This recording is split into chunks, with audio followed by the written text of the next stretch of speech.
Anno nuovo, vecchie magagne per la città e le minoranze aspettano al varco il sindaco per San Bassiano.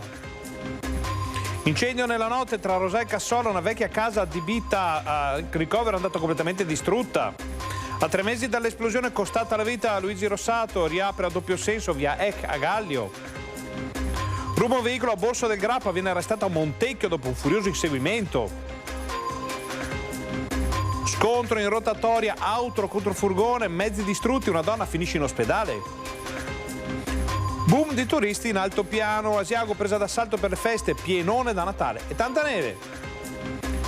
La palestra delle scuole medie di Mussolente rimarrà chiusa, al via i lavori finanziati dal PNRR. Inaugurato al Santo, l'itinerario in 10 tappe pensato per i pellegrini del Giubileo. Cliente arrabbiato per un bar chiuso, imbratta il plateatico con una bomboletta spray.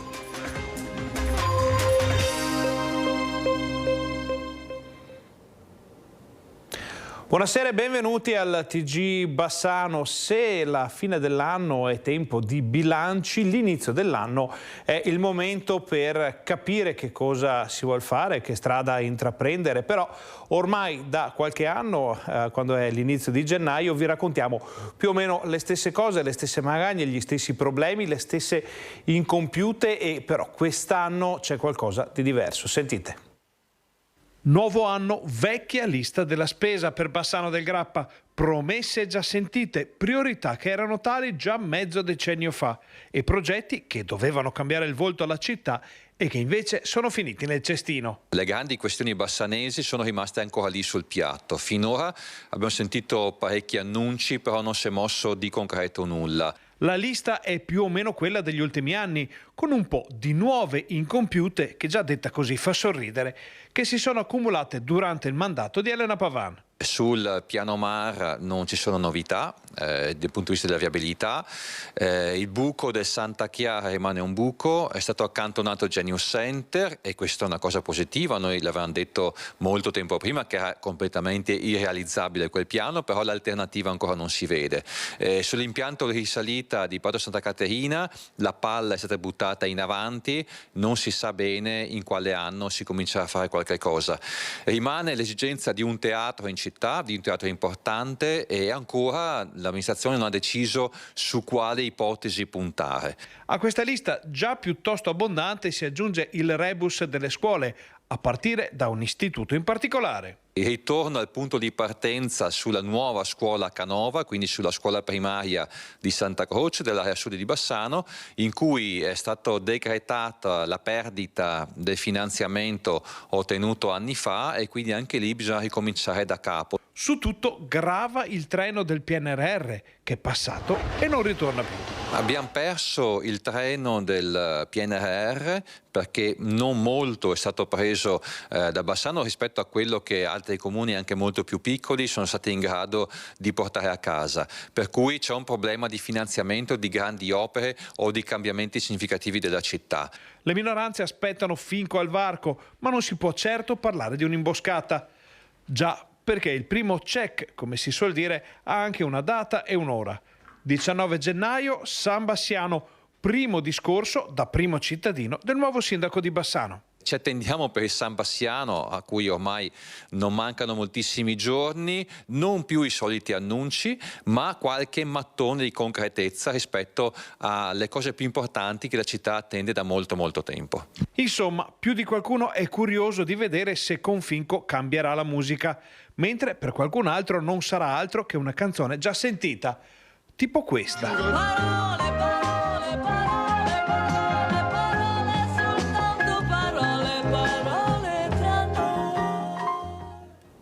Vedremo come andrà a finire, ve lo racconteremo come sempre nel nostro telegiornale. Vi raccontiamo anche di un furioso incendio che ha spaventato Rosà questa notte.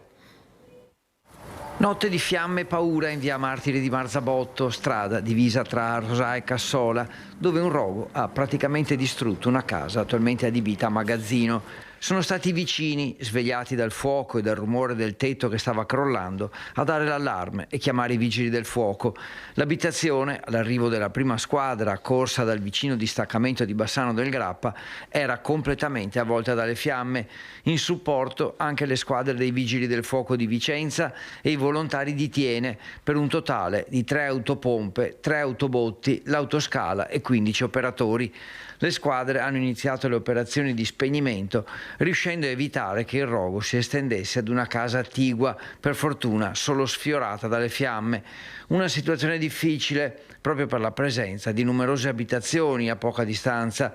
Le operazioni di completo spegnimento e bonifica sono terminate all'alba. I pompieri sono poi tornati alcune ore dopo perché sempre i residenti avevano segnalato nuova presenza di fumo. Gli operatori, con 3 mezzi, sono intervenuti sul materiale accatastato e presente nel magazzino, spegnendo definitivamente il nuovo focolaio. Nell'edificio non era presente nessuno, quindi non risultano feriti o intossicati. Sul posto anche i carabinieri, mentre le cause dell'incendio sono al vaglio dei tecnici dei vigili del fuoco. E sono passati invece 3 mesi dall'incendio costato la vita a Gallio al dottor Rossato. Ricordiamo l'esplosione della strada dopo una fuga di gas. Ebbene, proprio in queste ore viene riaperta la strada a doppio senso. Gallio, riaperta via Eck nel tratto antistante la villetta distrutta dall'esplosione causata dalla rottura di un tubo del gas durante alcuni lavori di scavo lungo la strada, costata la vita al medico 72enne Luigi Rossato. Era il 1° ottobre del 2024 e oggi, dopo 3 mesi di lavori, finalmente torna totalmente praticabile in entrambi i sensi di marcia una delle arterie più trafficate dell'altopiano di collegamento con il centro del paese e con la vicina Asiago. Finalmente verrà riaperta. Logicamente la tragedia è stata enorme e questo è stato solo un minimo parte di disagio in confronto a quello che poteva succedere e in confronto a quello che ha subito la famiglia. Quindi noi ringraziamo i cittadini per la pazienza, gli ospiti che sono venuti per la pazienza, però purtroppo prima non potevamo riaprirla. Intanto sul versante investigativo sono ancora in corso gli accertamenti e le verifiche per cercare di capire di chi sia la responsabilità di una simile tragedia. 9 i nomi iscritti nel fascicolo aperto dalla Procura di Vicenza. I capi di imputazione sono disastro e omicidio colposo, lesioni colpose e incendio colposo.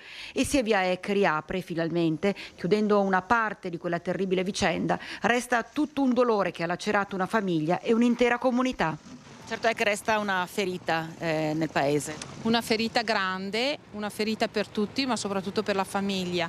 Ogni tanto li sento, poverini, soprattutto durante le feste di Natale non è stato un bel momento, perché una perdita così enorme e come è stata la perdita soprattutto, quindi è quello che dà più dolore.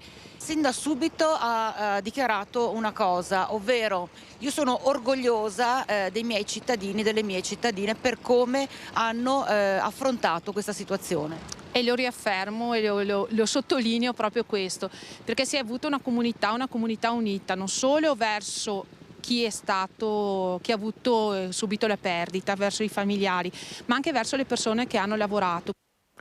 Restiamo nella pagina della cronaca perché un giovane ha rubato un veicolo a Borso del Grappa, ne è scattato un inseguimento terminato a Montecchio. Un veicolo rubato, rintracciato grazie ai targa system che ne hanno segnalato il passaggio. Così gli agenti della Polizia Locale dei Castelli si sono subito messi sulle tracce del mezzo, risultato rubato ad una ditta una decina di giorni prima, riuscendo a intercettarlo in Viale Europa. Alla vista della pattuglia, il conducente, anziché fermarsi, si è dato alla fuga accelerando. Ha provato ad allontanarsi ad alta velocità, procedendo in direzione nord, mettendo in pericolo l'incolumità pubblica e degli utenti della strada. Dopo un inseguimento di una decina di minuti per varie vie della città, il veicolo è stato fermato in zona San Vitale. Nonostante ciò, il fuggitivo ha tentato di scappare a piedi, ma è stato raggiunto e bloccato. Identificato, è stato arrestato per le ipotesi di reato di ricettazione e resistenza pubblico ufficiale. Nell'abitacolo è stata rinvenuta della cocaina ritenuta ad uso personale del sospettato, che è stato anche segnalato alla Prefettura di Vicenza come consumatore di sostanze stupefacenti, con il conseguente immediato ritiro della patente. Nell'anno 2024 abbiamo implementato pensato questo sistema mettendo a bilancio 130.000 euro che saranno quest'anno installate nuove telecamere per dare più sicurezza e più senso di sicurezza anche ai nostri cittadini. Quindi questo un grande applauso ai nostri vigili e il nostro sistema che abbiamo messo in essere. Cambiamo argomento, torniamo a Bassano per una nuova tariffa unica dei rifiuti che ha scontentato i commercianti. Rifiuto, ma quanto mi costi? Il Consiglio di Bacino Brenta ha introdotto la nuova tariffa unica per le utenze non domestiche. Commercianti e gestori di pubblici esercizi lamentano la mancata concertazione e chiedono l'istituzione di un comitato consultivo degli utenti. È una proposta che ci permette, mutuando dalle esperienze del 2012, ci permette, dicevo, di avere l'opportunità di concertare assieme e avere l'opportunità di far capire al bacino la differenza tra una categoria e l'altra in modo che non ci siano squilibri come sono nati nell'ultima decisione. Confcommercio è consapevole delle problematiche nel trovare una taratura equa per il servizio rifiuti dei loro associati. Comunque c'è necessità di modularla in maniera differente tra le varie categorie. Dal 2024 è stata istituita la tariffa unica, quindi abbiamo superato tutta una serie di differenze tra comune e comune, però chiaramente questo, calato tutto in una volta, ha creato alcuni scompensi, soprattutto magari in quei comuni dove tariffe aggiuntive o puntuali non erano nemmeno fatte pagare. Si parla di cifre dai 400 euro in su anche per negozi piccolissimi che producono pochi rifiuti o solo di alcune tipologie. Pensiamo a un semplice negozio di abbigliamento, il vetro non lo fa, l'umido non lo fa e quindi di per sé il fatto solo di non aver ritirato quel tipo di contenitore dovrebbe già consentire degli sgravi. Ecco allora la richiesta di un tavolo di concertazione che possa lavorare sulle tariffe del prossimo anno. Quanto prima, se è possibile, sarebbe d'uopo che al tavolo possano esserci anche dei nostri rappresentanti, così abbiamo l'opportunità di far capire che alcune scelte potrebbero essere, possono ledere alcune categorie e altre no. Il Comitato degli Utenti non è previsto dalla legge regionale in materia di rifiuti, ma si ispira a quello già esistente per le tariffe del servizio idrico. Ci spostiamo a Mussolente per un nuovo intervento sulla palestra della scuola media. Sono iniziati in queste settimane i lavori di riqualificazione energetica della scuola secondaria di primo grado Generale Giardino di Mussolente, un progetto inserito nel PNRR e che vale 1.250.000 euro che salgono a 3 milioni se consideriamo anche la messa a norma sismica e l'ampliamento della scuola avvenuto negli anni scorsi. Una scuola efficiente, accogliente e sicura per i nostri alunni, una scuola che davvero saprà essere al passo con i tempi. Il restante parte del contributo prevede anche il rifacimento di tutti gli infissi e il rifacimento della copertura con la coibentazione appunto della copertura della scuola. Il progetto prevede la chiusura temporanea della palestra per 3 settimane per consentire la sistemazione della copertura e la sostituzione dei serramenti. Bisogna completare il 30% dei lavori entro aprile 2025 per non perdere il finanziamento.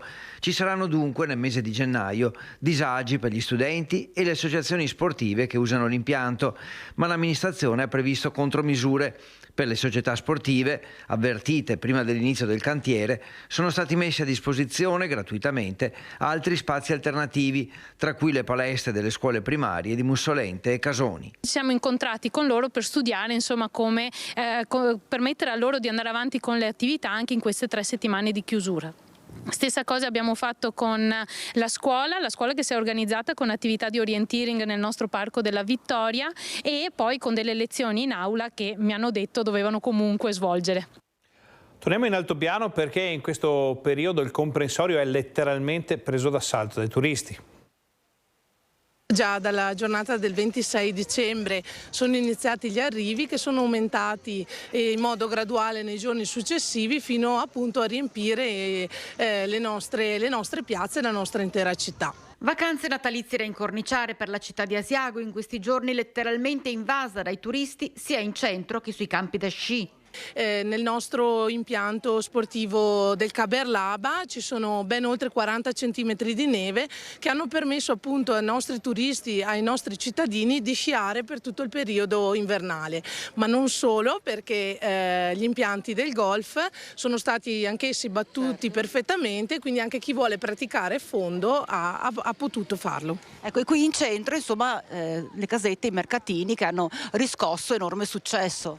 Assolutamente, i mercatini hanno aperto già nel weekend del 9 dicembre e poi in modo continuativo tutti i giorni dal Ponte dell'Immacolata e hanno riscosso grande successo proprio perché sono composti da 30 casette che si dilungano tra la piazza Carli e la piazza Secondo Risorgimento e quest'anno per la prima volta abbiamo 4 nuovi espositori che sono tutti artigiani e lavorano qui sul posto poi gli articoli che vanno a vendere. Un'offerta in più, un'offerta ulteriore ai turisti che ancora una volta hanno scelto Asiago come meta. Sì, un'offerta appunto di svago questa che però si collega alle offerte culturali o di intrattenimento che sono state appunto proposte per tutto il periodo invernale, come la nostra nuova mostra presso il Museo Le Carceri sulla storia della street art mondiale dagli anni 60 fino ad oggi. Abbiamo fatto il punto proprio con albergatori, esercenti, commercianti e anch'essi hanno appunto affermato il grande flusso turistico che si è verificato durante queste vacanze invernali. E ora si attende il 6 gennaio. Ci saranno qui in centro le Befane che daranno i dolcetti ai bambini. Torna domani pomeriggio a Marostica la fiaccolata per la pace giunta alla 10ª edizione organizzata dalla locale sezione del Tavolo della Pace. La partenza sarà dal sagrato della chiesa di Santa Maria Assunta alle 16:45 e si snoderà per le vie della città con testimonianze e riflessioni sul tema della pace. La cittadinanza è invitata a partecipare dagli organizzatori per far sentire a gran voce quanto siano importanti il dialogo e la condivisione per contrastare in questo periodo odio e guerre. E dalla pace passiamo al giubileo.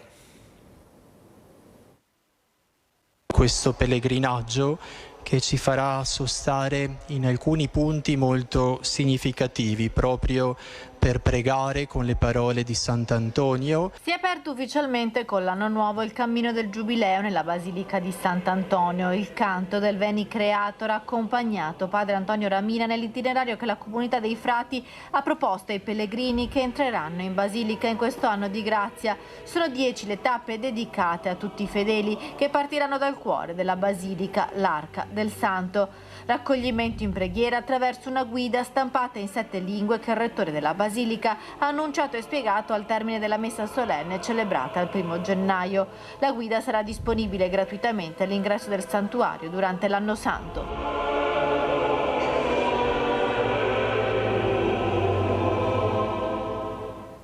A proposito di questo, arriva il nostro nuovo cartello. Con l'anno nuovo vi chiediamo che cosa pensate delle tante proposte di eliminazione del crocifisso dalle scuole, dai luoghi pubblici nel Veneto e in Italia. Potete dircelo con un messaggio via WhatsApp 340 321 8379, una mail a bassano@medianordest.it.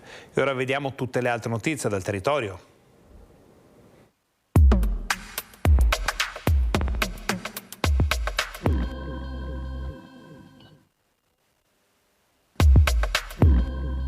A Tiene un 80enne alla guida di una Daewoo si è scontrato con un fiorino sulla rotatoria di via Valsugana. I veicoli hanno subito danni molto ingenti. La passeggera dell'automobile è rimasta ferita in modo lieve. Sul posto la polizia locale Nevi. A Romano de Zelino scatta domenica alle 14 la passeggiata fra i presepi. Il ritrovo è in Villa Negri. I partecipanti potranno ammirare i presepi allestiti lungo le vie del paese e alla fornace Panizzoni. Al termine si potrà vedere il presepe vivente in Villa Negri. A Roana e in Altopiano sono aperte le iscrizioni per i volontari della Croce Rossa Italiana per la sede del comprensorio dei 7 comuni. Il corso di formazione inizierà a metà mese e si terrà in via Roma a Canove.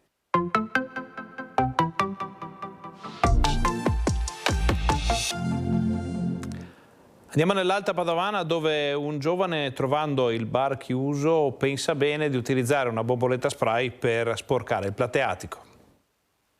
Bar sempre chiuso, vergogna. Ha pensato di lanciare un messaggio armandosi di bomboletta spray per esprimere tutto il suo disappunto per la chiusura del locale dove era solito andare a bere. Un cliente affezionato, ma di certo poco incline alle buone maniere, ha imbrattato il plateatico del Caffè Venezia di Borgo Padova, Cittadella. La denuncia è arrivata dallo stesso titolare del locale, che sui social ha pubblicato la foto del vandalo mentre compie il danneggiamento nella notte di mercoledì, annunciando di aver esposto querele e di avere elementi sufficienti per identificarlo.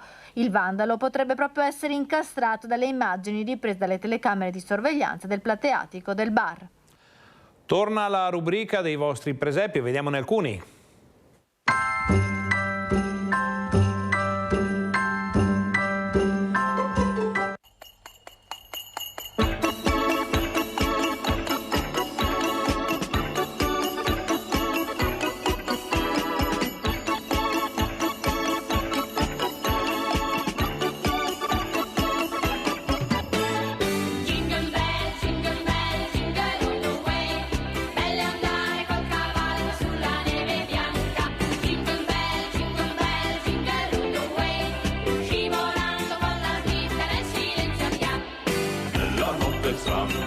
Sole da lontano, l'eco di campane, din don dan, canteremo insieme al suon dei campanelli, augurando a tutti un lieto e buon Natale. Jingle bell, jingle all the way, con le briglie fra le mani, fra gli abeti bianchi. Jingle bell, all the way, sa il cavallo dove andare lungo il suo sentiero.